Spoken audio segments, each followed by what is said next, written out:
Dumalo si Police Brigadier General Dindo Arreyes, Regional Director ng Police Regional Office 1, sa seremonya ng turnover ng iba't ibang Information and Communication Technology Equipment na isinagawa sa Camp Brigadier General Oscar M. Florendo, Parian, lungsod ng San Fernando, La Union.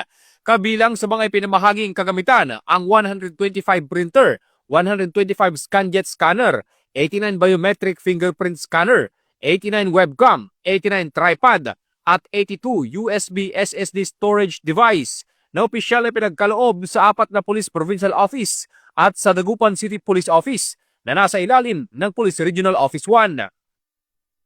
Isinagawa ang aktibidad bilang bahagi ng patuloy na pagsisikap ng PRO1 na mapahusay ang kakayang operasyonal ng mga unit ito at mapaigting ang kausayan sa gawaing administratibo at investigasyon sa pamamagitan ng makabagong teknolohiya. Dumalo rin sa nasabing seremonya ang mga kasapi ng Command Group, our staff at iba pang tauhan ng Police Regional Office 1. Mula dito sa Ilocos Region, ito ang inyong PNN Correspondent, Police Corporal J.R. Del Mendo, alagad ng batas, tagataguyod ng Balitang Pulis.